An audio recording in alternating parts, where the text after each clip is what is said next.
Good afternoon, everyone, and thank you for joining our 11th Let's Talk About webinar. I'm Sian Smith, Diversity and Inclusion Manager and Women in Innovation Programme Lead at KTN. And it's my honour to introduce our host for today's webinar, Emily North. Now, I'm sure Emily needs no introduction to most of you joining today. However, I am going to do one anyway. So Emily is Head of Equality, Diversity and Inclusion Programmes at Innovate UK, and she focuses on promoting equality, diversity and inclusion in business innovation. She has a PhD in chemistry and has worked in a variety of roles in organisations across the UK research and innovation landscape, including research councils and government departments, and has many years of experience supporting business to university collaboration and knowledge transfer. In 2016, Emily introduced Women in Innovation, which has resulted in a 70% increase in female-led applications to Innovate UK, and through the programme has provided £3.2 million worth of support so far to female role models and innovative business leaders, and has grown alongside KTN a community of over 7,500 women in innovation. And if that's not impressive enough, in 2018, Emily also introduced a high-profile campaign and programme for young innovators, engaging with more than 12,000 young people within the UK to explore entrepreneurship and business innovation, funding 88 young innovators so far. So alongside our panellists, Emily will be sharing how to make it global. So over to you, Emily. Hi everyone, and thank you for that introduction, Sian. And it's really great to be here to kind of host and share this panel discussion. So this is the first one of these global sessions that I've had this role. So really excited, and I'm going to learn a lot because this isn't an area that I have got a huge amount of deep experience in. So let me start by introducing our amazing panel. So I'm going to kick off with Kelly Fairbrother. So Kelly is co-founder and CEO of Zigzag, which is a UK-based startup aiming to revolutionise and democratise audiobooks. She spent nearly all of her career at the intersection of consumer brands and technology, starting at McKinsey and then at Whitbread, where she precipitated and led the launch of the Premier Inn brand into Germany. And I think we might hear a little bit more about that later. After Whitbread, she led the international business of Deluxe, a global digital media distribution partner to the Hollywood studios. She then served as COO of Gelato, a global print tech scale-up, where she and her team launched 4 new geographies and a global API business. And apparently a long time ago, Kelly was a young US Army logistics officer in Germany and Bosnia. She ran the largest supply warehouse in the Bosnian theatre and attained the rank of captain. She graduated in the top 5% of her class from West Point and earned her MBA from Harvard Business School. Kelly now lives in London with her husband and 2 children. So hi Kelly, welcome. And hi, thanks. I'm blushing sufficiently after that. a lovely bio introduction for you there. So let's now move on to Justine. So Justine Kelly. Hi Justine, welcome. Justine hi. Is Vice President of Technology at Scottish Development International, which is SDI, based in Boston, Massachusetts. In this role, Justine serves as an international trade specialist focused on the US healthcare market. She assists Scottish digital health and technology companies with doing business in the US, including support with market research, product market fit, marketing advice, and introductions to potential clients and partners. She also advises on business setup in the US and logistics around hiring and opening offices overseas. Prior to her current role, Justine was based in California and worked on foreign direct investment for SDI, helping to secure job growth in Scotland from major US technology companies. She holds a BA in economics from Connecticut College. Wow. Okay, and then last but by no means least, we've got Egbe Manton. So Egbe is on a mission to disrupt the legal space and bring it into the 21st century. She is a FinReg corporate lawyer and the founder of Manton Legal, a legal consultancy that offers simplified, affordable legal guidance to entrepreneurs and SMEs. I had a quick peek at the website for your company, and on the our vision section, I noted it says, we take the concept of a traditional lawyer, rip off its tie, put a coffee in its hand, and turn it on its head. I thought that was, that was quite nice. Working with freelancers, founders and executives, Egbe empowers people to pursue their passions and build their commercial offering, whilst her team takes care of the legals. By blending advisory and digital innovation, Egbe is set to launch an exciting new venture in 2021. I'm sure we'll hear a bit more about that in a moment, that will save her clients more money, more time, and let them focus on what they do best. As a FinReg corporate lawyer, Egbe has worked across the UK and Europe with entrepreneurs, SMEs, and FTSE 100 companies. Now, through Manton Legal, she is able to align her skills, values, and passion into transforming and shaping the next generation of law. So, what a fantastic lineup we have on this panel today, and I'm sure you've got like loads of experience and advice and stories to share. So, looking forward to kind of talking that through with you. That's the intros over, and I just wanted to kick off by just saying a few things about Innovate UK and a bit about my very, very limited experience in terms of international programs that I've been involved in. But I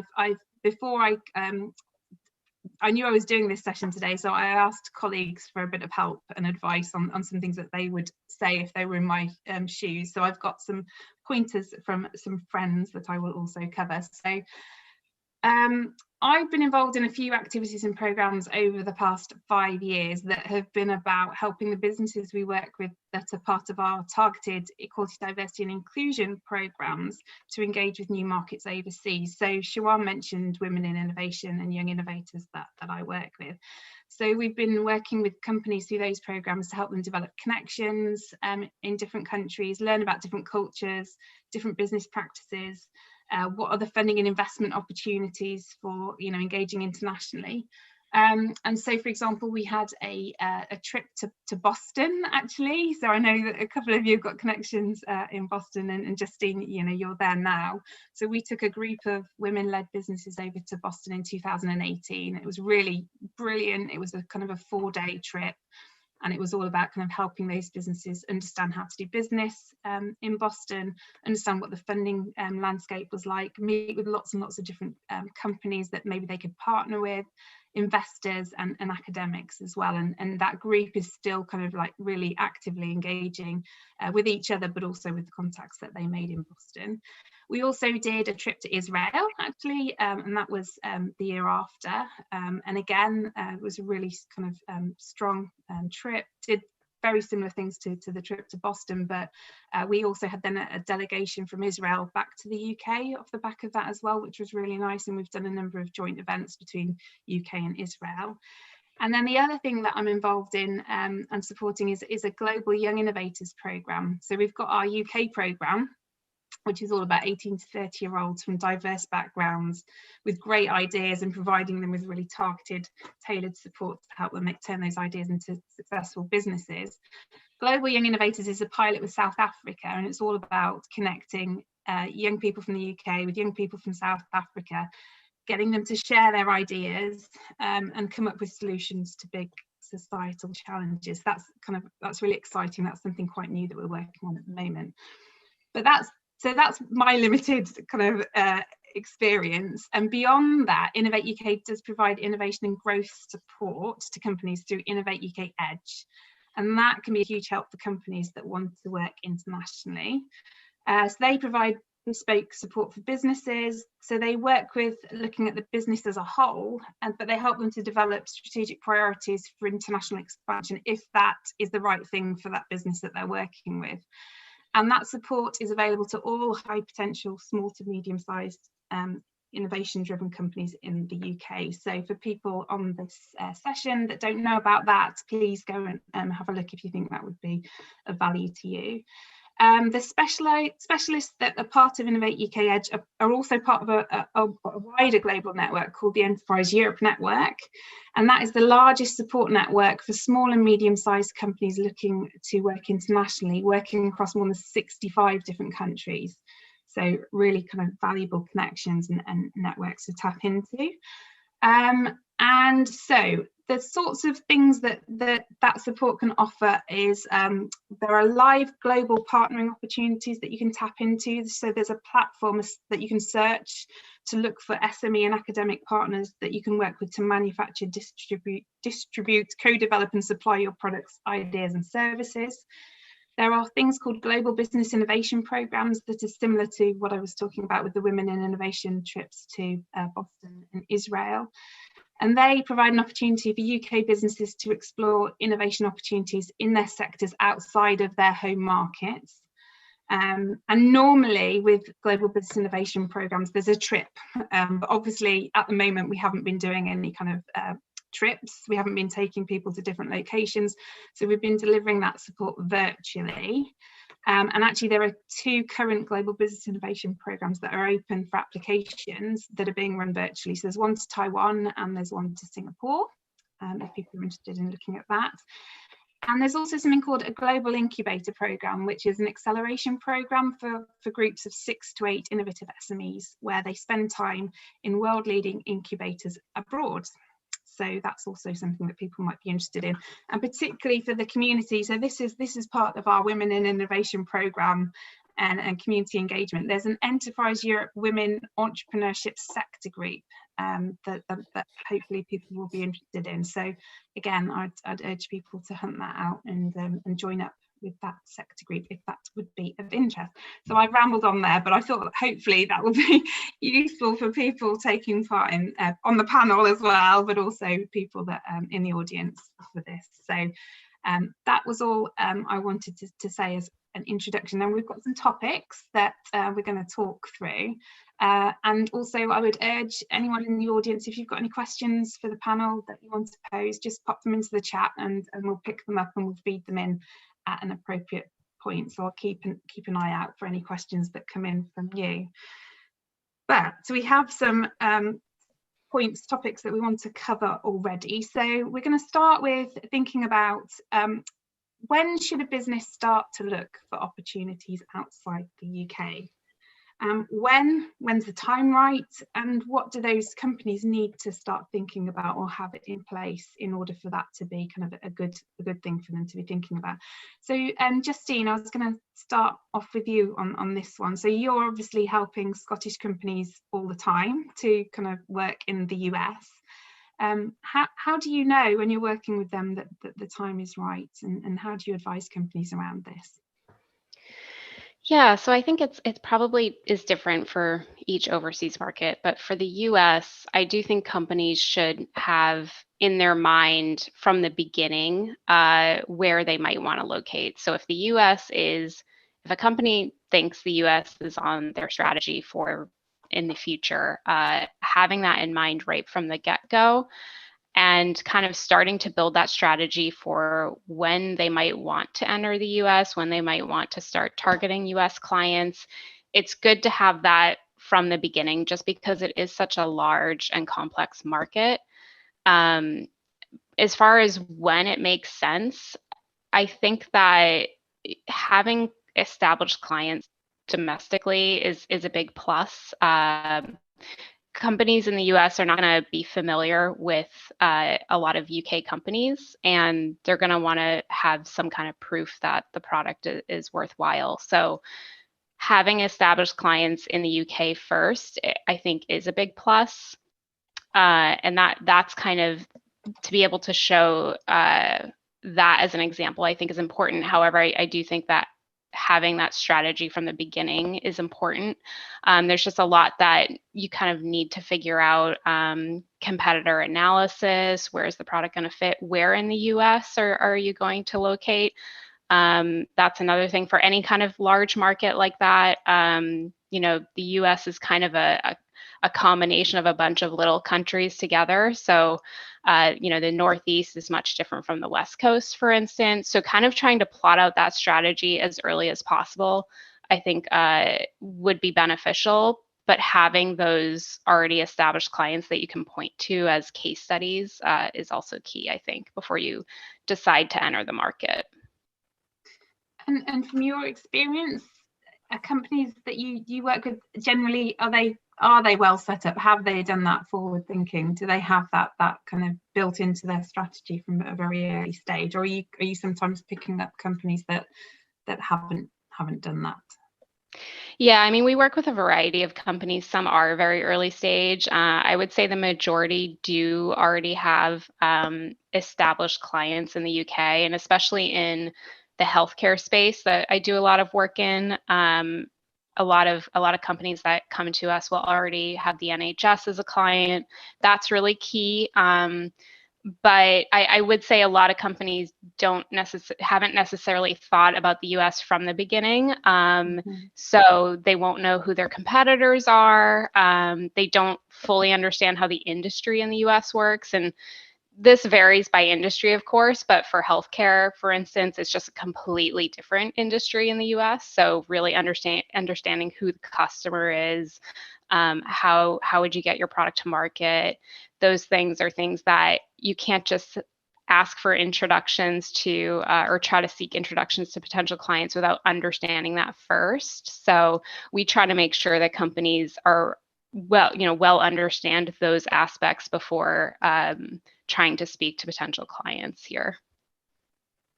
Can I just yeah, I can see you nodding away there, actually.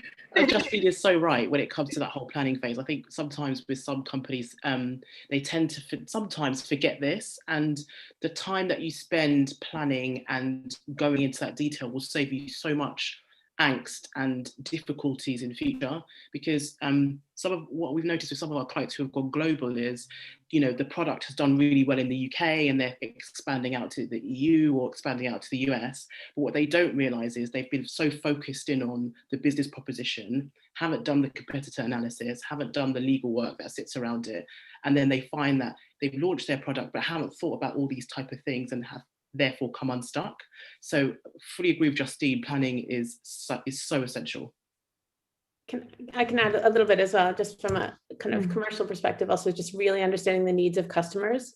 And I think there's a process that all founders should go through early on. It's not just, oh, we're going to go to this market and we're going to figure it out. It's also go through the process to understand how are the needs the same as the needs and your capabilities that you have in your home market, and how are you going to apply those capabilities to meet those same needs or similar needs. And they might not be exactly similar, but they're broadly similar enough that you can serve them with the same proposition, because I think we'll talk about it later, but you're really trying to not have to change your entire model in order to access additional markets, because it's completely inefficient for you to do that. And I think the thing that businesses have to think about is every marketing pound you're spending in a foreign country is one you're not spending at home, unless you've got additional funding or you've got the cash flow to throw that there. So I think you have to think about marketing efficiency for every pound you're spending, making sure you're getting that pound and more back in customers, and just, it's a really tricky balance, and it often then defines both where you go and when it's the right time to go, and not thinking through, not just kind of placing the dot on the map and thinking, oh, we're going to do this and we're going to figure it all out. Maybe taking a step back and thinking about what are the dynamics of the global market, and what's more similar to what we're doing here, and how can we maintain that model in serving these markets, which is maybe potentially relevant, I think, as Justine said, to the healthcare particularly, because that is quite a different market.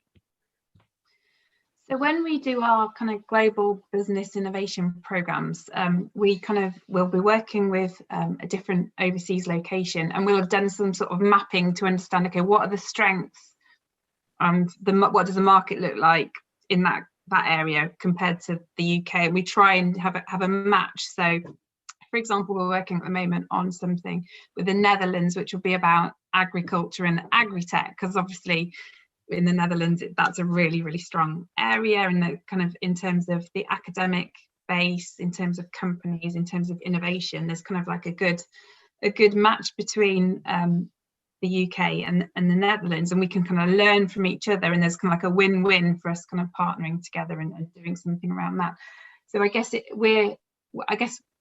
we're partly helping companies to understand, I guess, which overseas locations might be good for them by putting some of these programs in place, and giving that signal. So even if maybe they hadn't thought about it, they can start exploring that and thinking about it. So yeah, okay, that's really interesting. Let's move on to the second topic, which is more about kind of what can go wrong, what are the pitfalls in kind of trading overseas, and what are the sorts of things that people need to be aware of when they're embarking on this.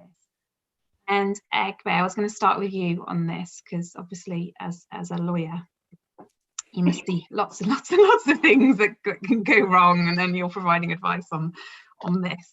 So what are your thoughts on this? This is I could be here all day. I'm sure Christine and Kelly have their thoughts too, but I'm going to focus, I think, around the legal aspects, because that's probably what I see most. And I think it depends on the industry, but I think the biggest thing that I've seen, again, it probably comes from the original point about planning, is individuals not knowing from a legal standpoint what they're required to do in a particular jurisdiction. So, for example, with Justine, in the healthcare industry, there are varying different rules depending on whether you're in the EU, the US, Guatemala, or in Asia, right?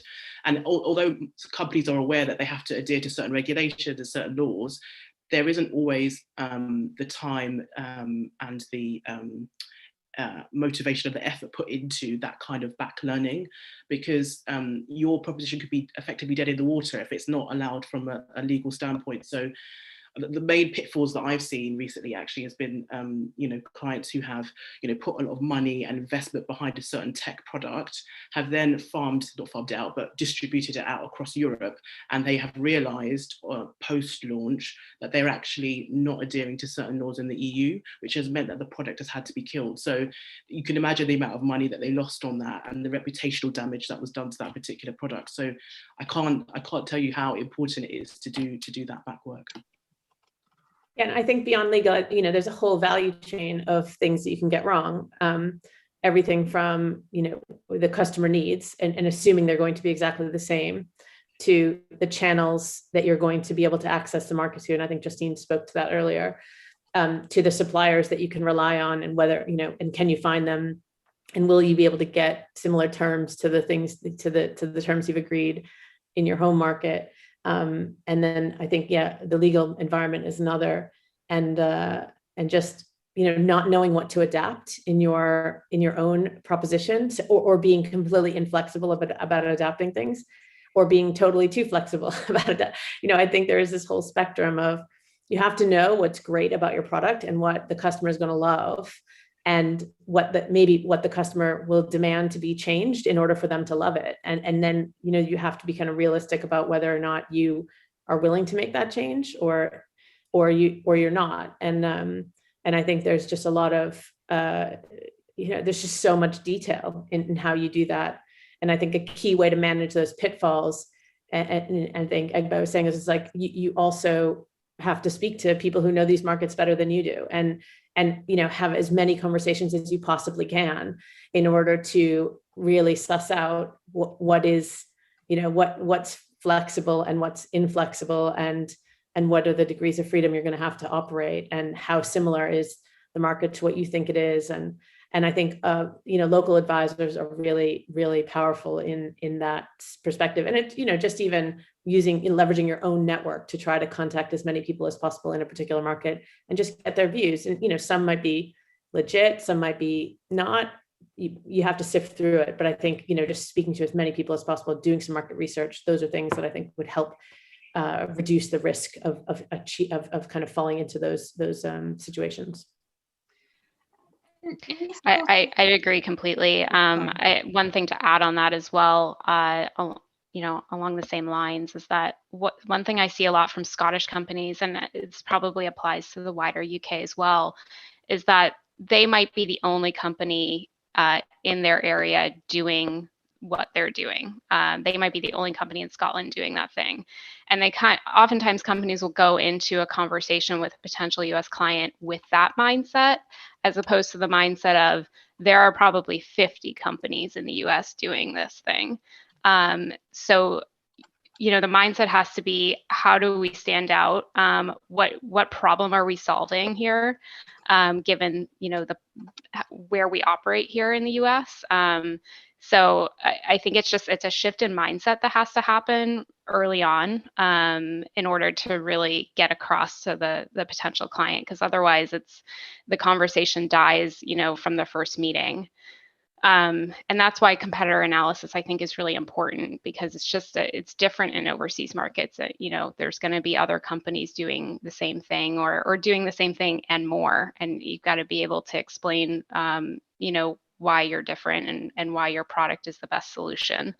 And the other pitfall I see a lot is companies that kind of dip their toe in the water of an overseas market but don't really fully commit, and I think that just leads to nothing really happening there.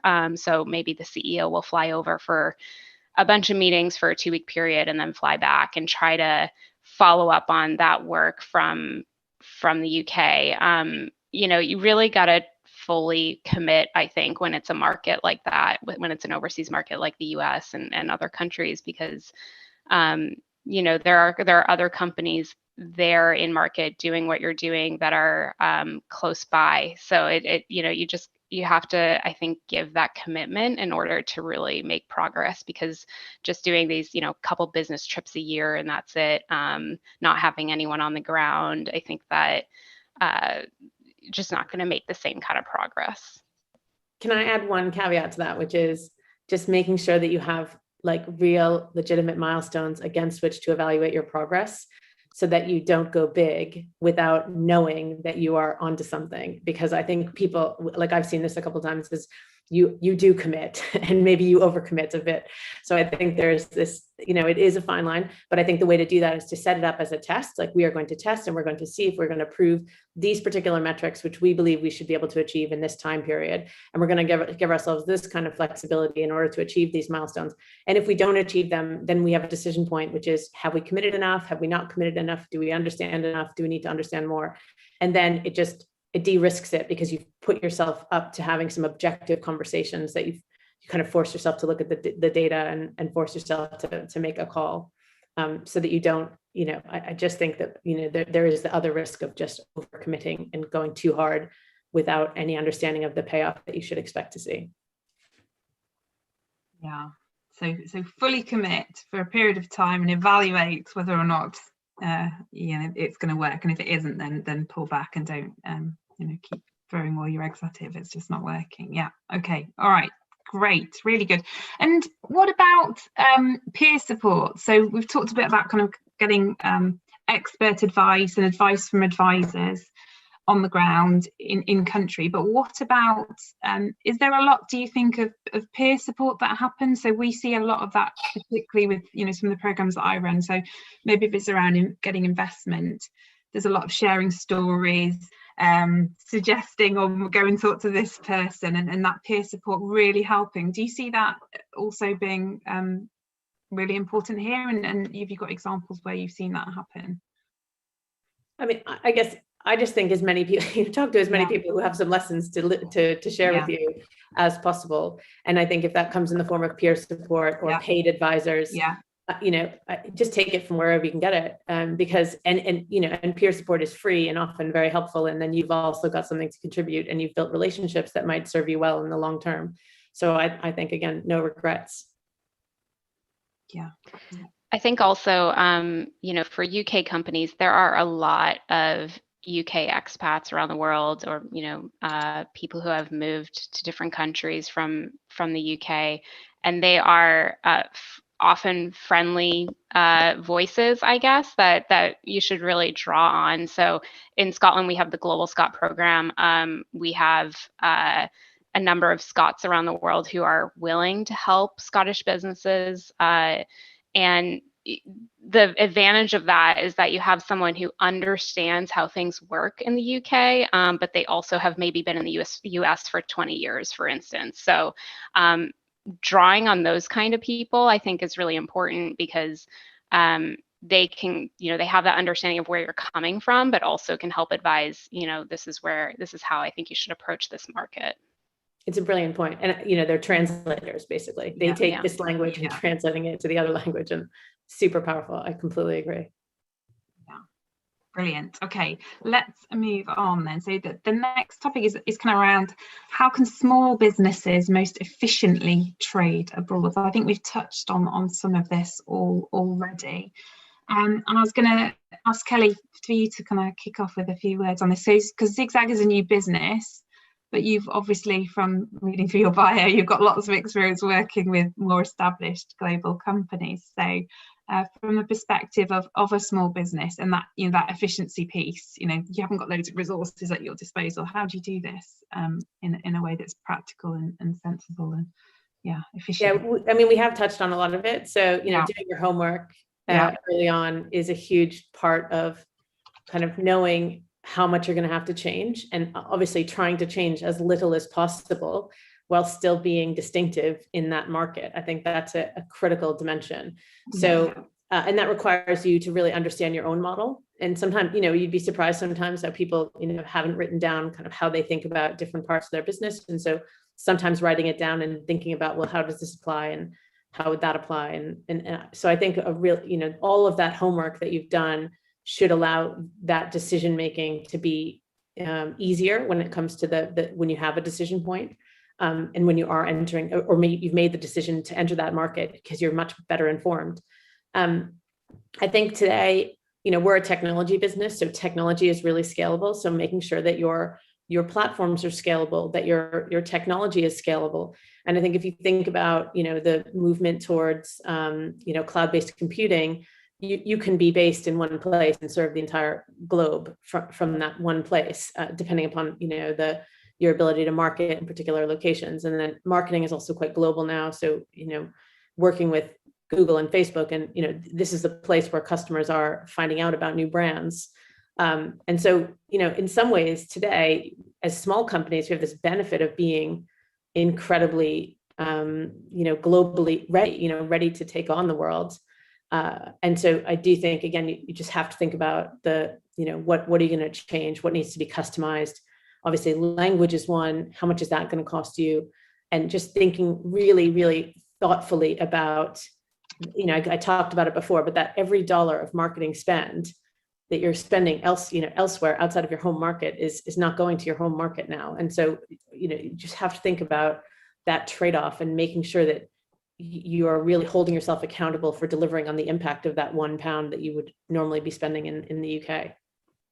There's also, just to jump in, there's also a piece around collaboration, I think, and partnerships, right? So what I've seen with some clients, or what we've done actually, is to think about partnerships in other countries with trusted individuals who know that market really well, who understand your clients and your competitors, but also can give you the experience that they have also from being in that particular market. So I think that shouldn't definitely be downplayed, for sure. I absolutely agree. And also just not taking the first customer, you know, the first partner that walks up to you and tells you that they're an expert, you know, really running through a process that's really evaluating people make sure you trust them, make sure they are really what they say they are in terms of their capability to be able to help you and support you. Because you know, I do think that I've seen also in the past that, you know, oh, well, they were the only partner. Like, they couldn't have been the only partner in the market. Let's really think this through. And, you know, could we find someone else? If we took a little bit more time to find the right partner, you know, again, I think it's really valuable. And what about what we were saying about having somebody spending time in that location or setting up a base there, and how much resource do you put into that, and how early do you do that? And I guess that needs to be factored in. How much does that cost? You know, you talked a bit about marketing, but you know, there are costs associated with travel, with having a base there, or a footprint, or, you know.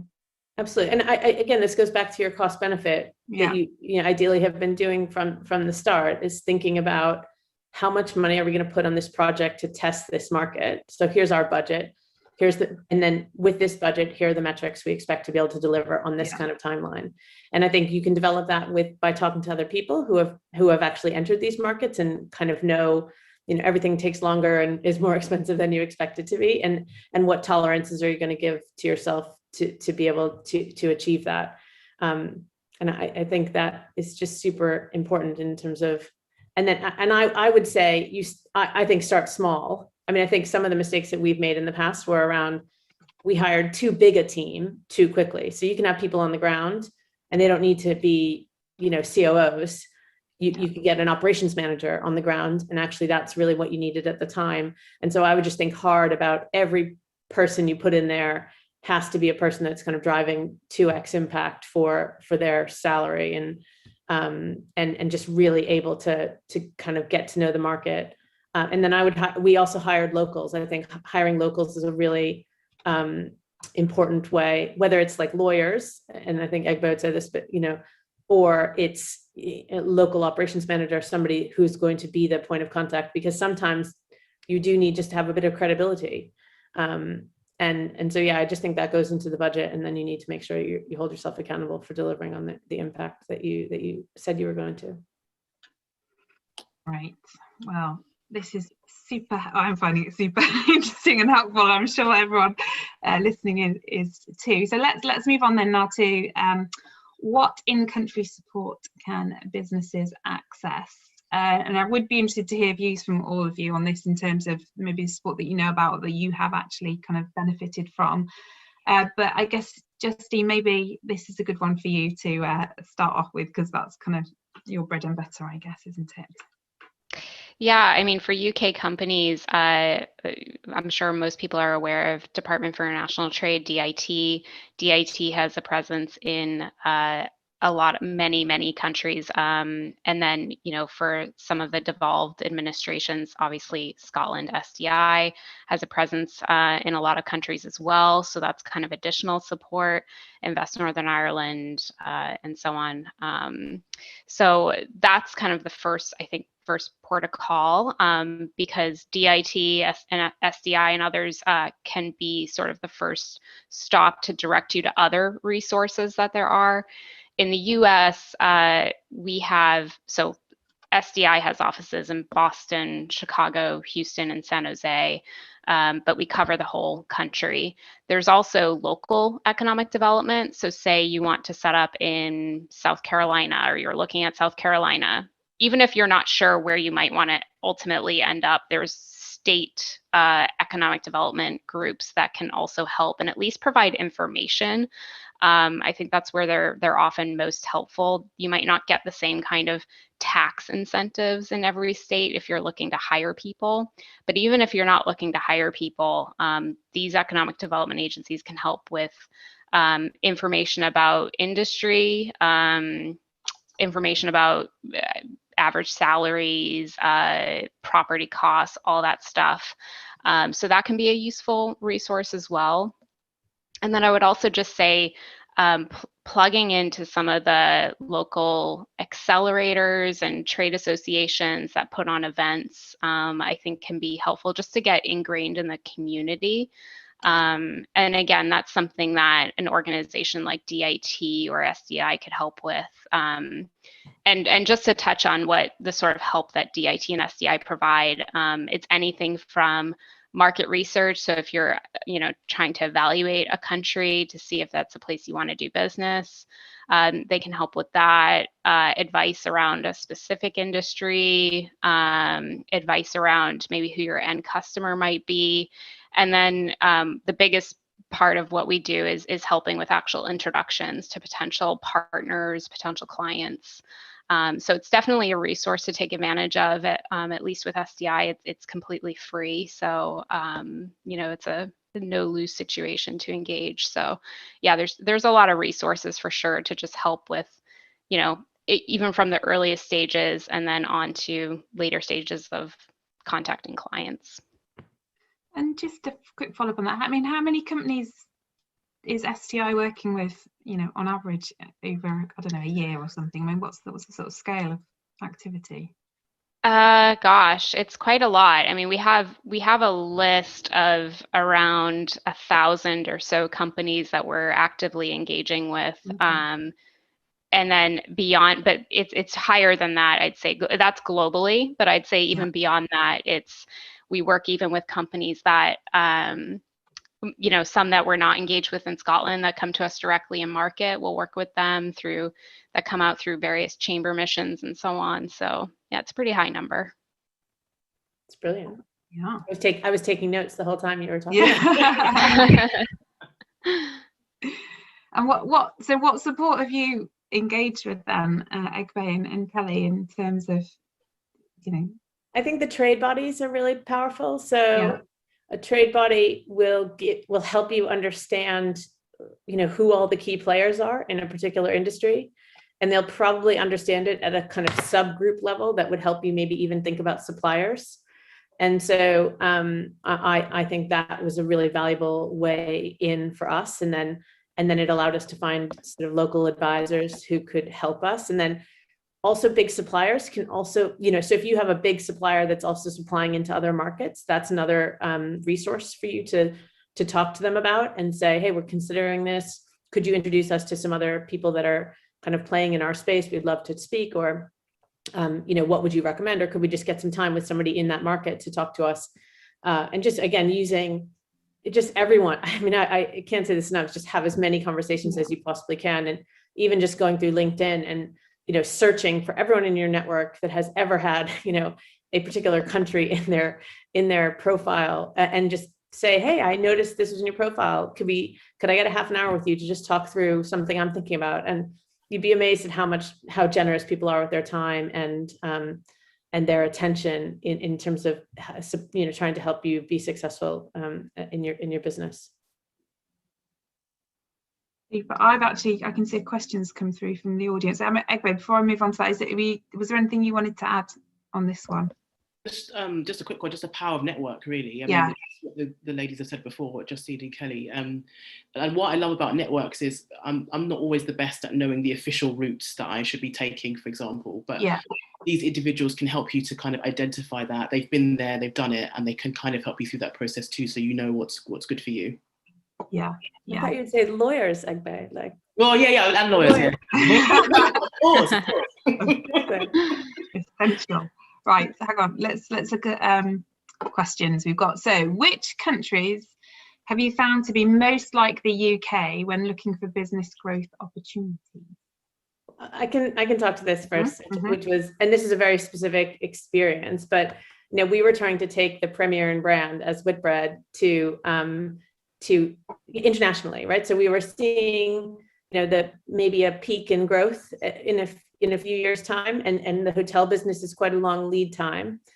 And we looked really hard at all of the markets globally, including the US, and thought, surprisingly, actually, Germany was the one that was the most like the UK, in the sense, like, there's a really strong theme of value for money, a high bar on quality experiences as a result of that, and kind of well manufactured or well built things. So a very, I'd say, savvy consumer with a pretty high GDP per capita.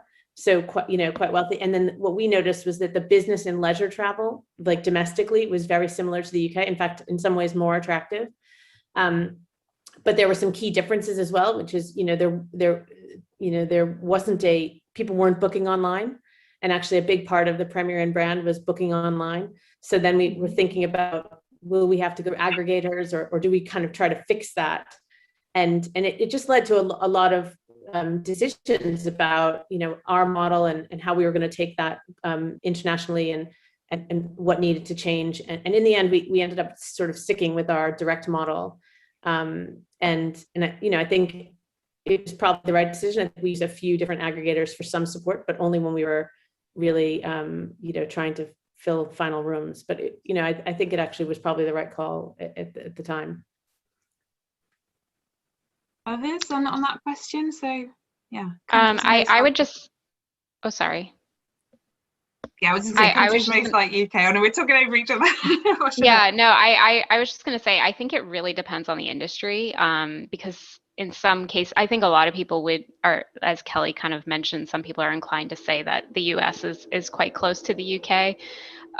But for some industries, it's just so different. And I also think that just culturally, it can be very different. A lot of, I think, from businesses I've worked with in the UK, a lot of times there's almost a confidence issue, I'd say, in terms of talking about your product. And almost a hesitancy that Americans just don't have.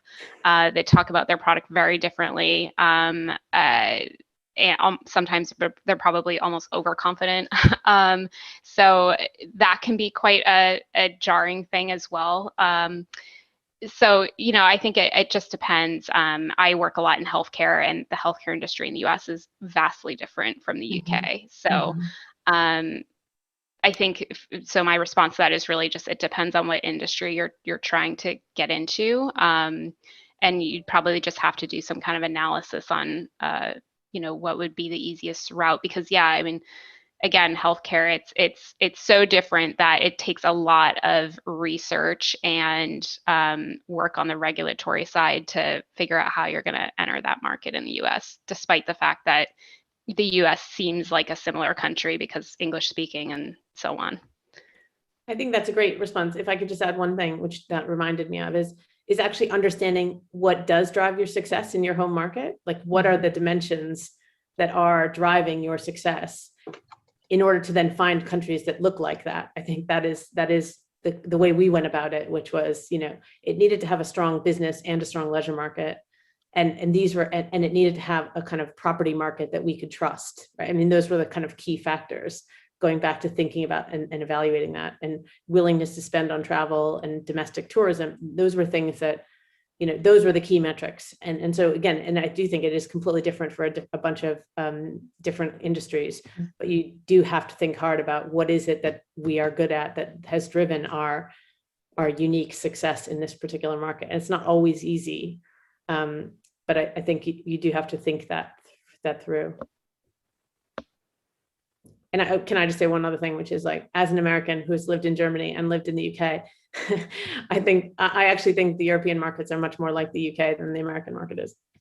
But that is a completely fact-free and totally experiential observation, rather than anything that I could sort of prove in court, I suppose. And Egbe, you've already talked a bit about kind of regulations and making sure that companies are really aware of regulatory issues and barriers and things if they're thinking about working in different geographical locations. I guess that's a factor here as well. It's really important. Yeah, it is. Doesn't have to be the only consideration, as the others have attested to, but I think it is an important one for sure. And things changing as a result of Brexit and oh, Brexit. Maybe not quite as straightforward as it was. That has changed. That has changed a lot of things. With some of the companies that I've worked in the past, a particular market has looked really attractive, and then Brexit has come along and basically torpedoed any kind of potential profit that there was in that particular business proposition. So it's a factor. It's something that people have to consider when they're working with the EU or working just outside the UK. But it's not something that should stop individuals from growing their businesses. Cool. All right. Let me see. There was another question I saw. Right. So and I think this question is I think it's from Zoe Powell Best, because that's the name that's at the top of what I can see. So, how do you enable your team to grow with you? And i.e. job role changes, personal aspirations, retraining, especially for women who may be all at different ages, cultures, industries. I can talk to this one, I think.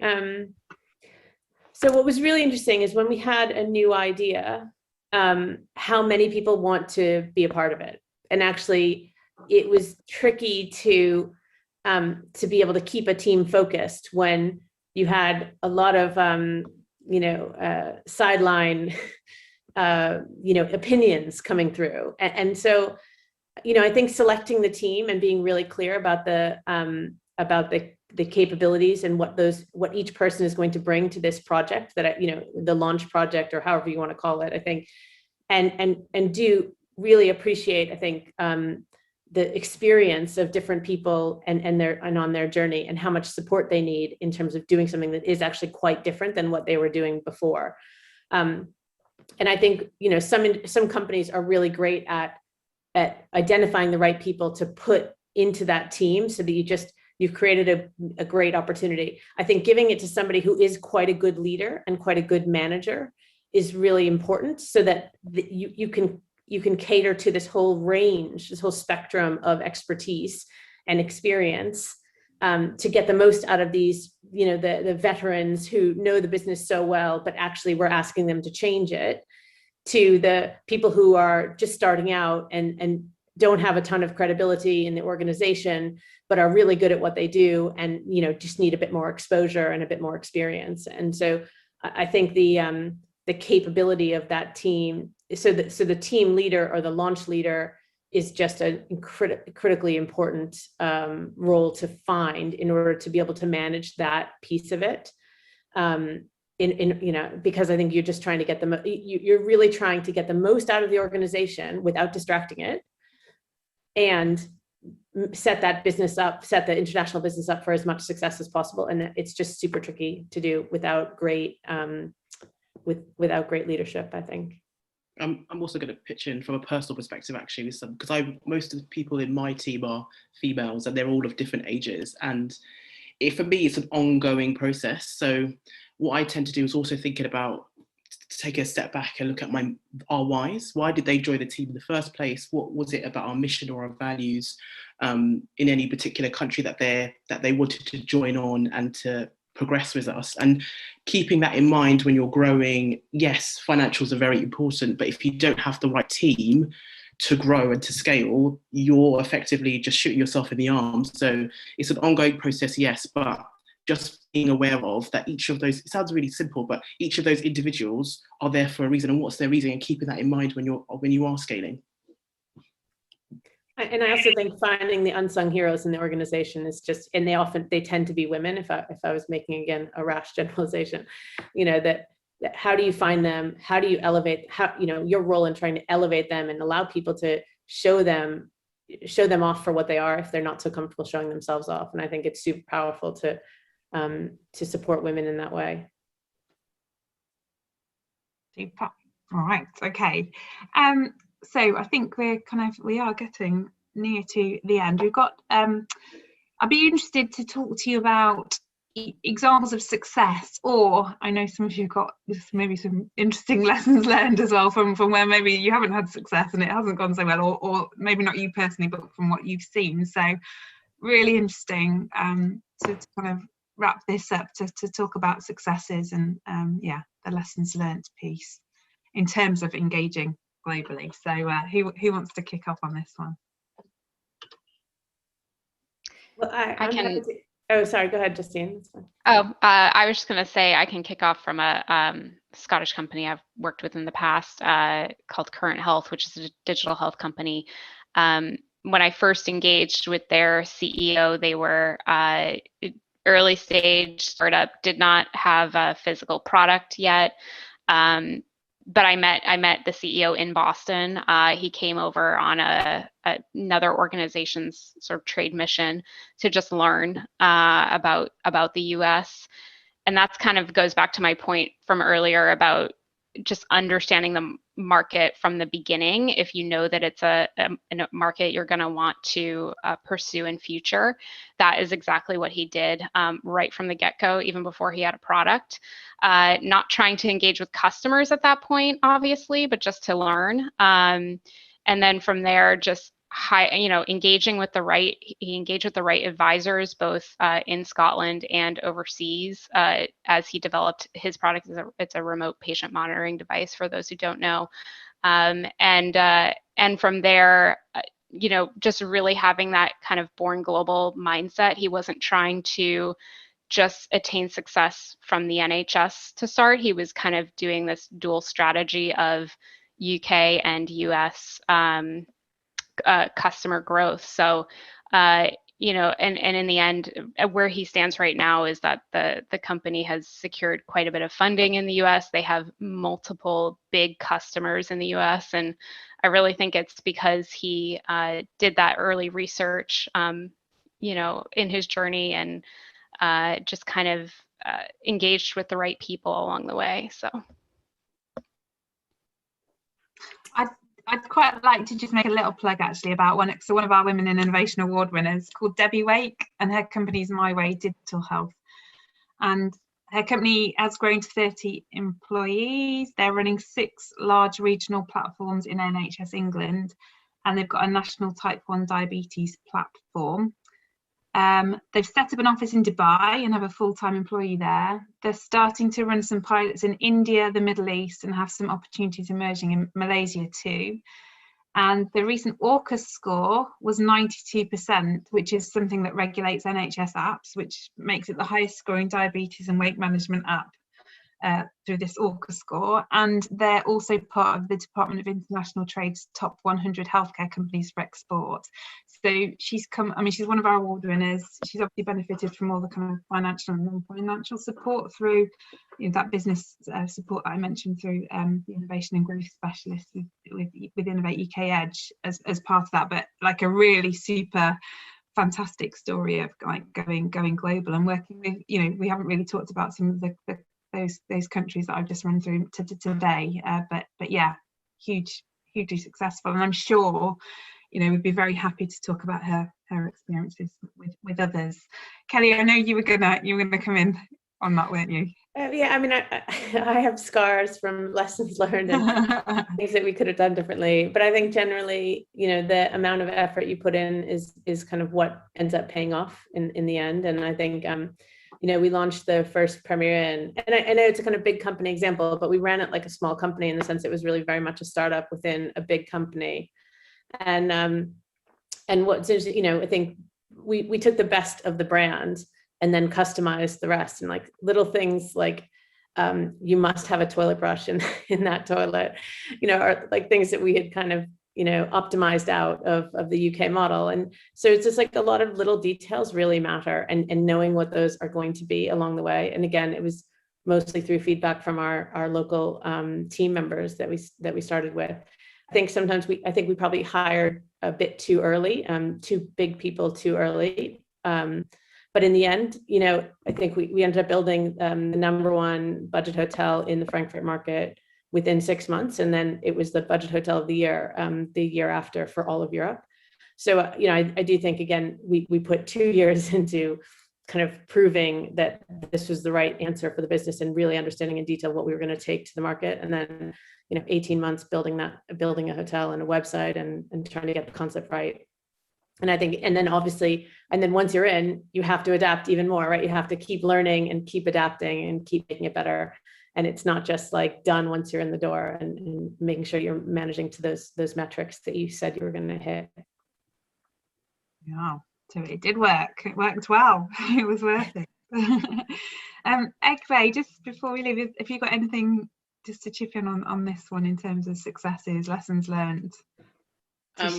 Well, it's not quite a direct relation, but just to say, like, just how amazing is it that people have access to like Innovate UK and UKTN, because it's just, if I had known this like 18 months ago, I'm sure I would have saved a lot of lessons and so would have my clients. So I will definitely be shouting about you guys for sure. Please do. And I think that's that we often hear, like, there is this lack of visibility. I mean, I think a couple of times, I think Justine said, like, of course everyone knows about DIT sort of thing, but I'm pretty sure there are companies out there who probably still don't know, and we just got to constantly keep trying to raise visibility and reach, because people who are already in the know, already in the network, already are well placed, that they're fine and they'll just get on with it. But particularly with the work that I do, it's about reaching those people who, without that additional push, wouldn't kind of get here and wouldn't have that visibility and wouldn't be prepared actually as well. So all of this really useful advice you've given today about that, being prepared, doing that work up front, that's so important, and anything we can do to help with that. That's and I can just echo that. I mean, I'm a huge beneficiary of both KTN and Innovate UK, and I'm just really grateful for the support I've gotten along the way. So thank you. Thank you very much. Thank you. We're out of time, I know, but I just want to say a massive thank you. Thank you, Kelly. Thank you, Egve. Thank you, Justine. Really great session. I made loads of notes and I'm sure other people did too, so loads of nuggets of advice, and look forward to keeping in contact with you going forward. So thank you very much. And I think Siobhan now wants to say a few words. Yeah, so I just want to say thank you to you, Emily, for hosting today's webinar, and to all of our fantastic panelists. So we had Kelly, Egby and Justine on the line with us today. So thank you so much for sharing all your thoughts and experiences with our audience. I'd also like to thank everyone that's joined online today. And our next and final Let's Talk About webinar of the year is taking place on the 11th of August. We'll be rounding off the series for this year by asking another great panel what they wish they'd known. I also want to announce, and Emily might have gone through this a little bit as well, that the briefing event for the next Women in Innovation Awards is now open. I didn't I forgot to mention that. So please. The briefing event for the next Women in Innovation Awards is now open for registrations. At the briefing event, you will hear all from Innovate UK about the eligibility criteria, the application process. You'll have a chance to ask questions and seek clarification. KTN will be announcing what support you can receive during the whole application process being open. Please do tune in for that, because that'll be the first glimpse of the support packages that we've put around the application process. And we'll also be joined by a few special guests along the way as well. So we hope that you can join us for that. And if you'd like to keep up to date with all the Women in Innovation news and events, please do sign up to our newsletter or visit our program page or join the LinkedIn group. We've got some fantastic events coming up on time management. We've got an event with women on boards as well to find out how you can get involved in a board role position. Now, once again, I'm going to round up by saying I want to express a massive thank you to Emily for hosting the wonderful session today, our panelists, and to you all for joining us. So we hope to see you next time. Goodbye, everyone. Bye. Thank you. Bye, thanks. Thanks.